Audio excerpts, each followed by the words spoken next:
সম্প্রতি জুলাই আন্দোলন ঘিরে গণহত্যার অভিযোগে সাবেক প্রধানমন্ত্রী শেখ হাসিনাকে মৃত্যুদণ্ডে দণ্ডিত করেছে আন্তর্জাতিক অপরাধ ট্রাইব্যুনাল। এ নিয়ে নানা ধরনের প্রতিক্রিয়া দেখা যাচ্ছে দেশ ও আন্তর্জাতিক অঙ্গনের নানা মহলে। শুধু তাই নয়, এই রায় কার্যকর না হওয়ার আশঙ্কায় রয়েছে খোদ শহীদ পরিবারের একাংশ। ওই দিনে আনন্দিত হবে, আমরা রায় নিয়ে কি করব? রায় তো রায় জায়গা থাকবে, আমার মনে হয় কোনো কাজ হবে বলে আমার মনে হয় না।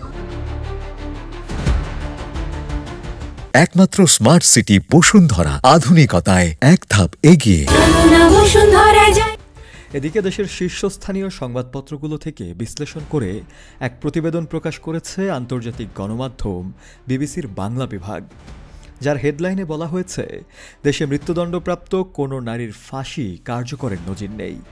সেই প্রতিবেদনে বিবিসি উল্লেখ করে, মানবতা বিরোধী অপরাধের মামলায় ক্ষমতাচ্যুত প্রধানমন্ত্রী শেখ হাসিনার বিরুদ্ধে যে মৃত্যুদণ্ড ঘোষণা করা হয়েছে, ঢাকার অধিকাংশ দৈনিকের প্রথম পাতার প্রধান আলোচ্য বিষয় হয়ে দাঁড়িয়েছে এই রায়টি। রায় ঘোষণার পর দেশের বিভিন্ন রাজনৈতিক দল, জাতিসংঘ এবং নানা আন্তর্জাতিক সংগঠনের প্রতিক্রিয়াও স্থান পেয়েছে আজকের পত্রিকাগুলোতে। বিবিসি বাংলা সেই প্রতিবেদনে দেশের শীর্ষস্থানীয় জাতীয় দৈনিক কালের কণ্ঠের তথ্যসূত্র টেনে উল্লেখ করেছে, সাবেক প্রধানমন্ত্রী শেখ হাসিনার মৃত্যুদণ্ড ঘোষণার পর থেকেই তার ফাঁসি কার্যকরের সম্ভাবনা নিয়ে নানা মহলে আলোচনা শুরু হয়েছে। তবে বাংলাদেশে এখন পর্যন্ত শতাধিক নারীর বিরুদ্ধে মৃত্যুদণ্ডের রায় ঘোষিত হলেও কারোর ক্ষেত্রেই সেই রায় কার্যকর হয়নি। এমনকি গাজীপুরের কাশিমপুরে অবস্থিত একমাত্র মহিলা কারাগারেও ফাঁসির মঞ্চ নেই।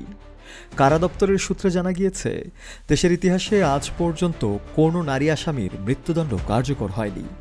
এমনকি নারীদের জন্য বরাদ্দ কারাগারেও নেই কোনো ফাঁসির মঞ্চ। কারাগারটির উদ্বোধনের সময় তৎকালীন সাবেক আইজি প্রিন্স ব্রিগেডিয়ার জাকির হাসানকে এ বিষয়ে প্রশ্ন করা হলে তিনি জানিয়েছিলেন, অতীতে কোনো মহিলা আসামির ফাঁসি কার্যকর না হওয়ায় সেখানে ফাঁসির মঞ্চ তৈরি করা হয়নি। শুধু তাই নয়, বিবিসি আরও একাধিক গণমাধ্যমের বরাত দিয়ে বিষয়টির উপর আলোচনা করেছে সেই প্রতিবেদনে। সেখানে রায়ের পর পররাষ্ট্র মন্ত্রণালয় থেকে প্রচারিত বিবৃতিতেও প্রত্যর্পণ চুক্তির বিষয়টির কথাও উল্লেখ করা হয়েছে। শফিউল মাওলা, কালের কণ্ঠ।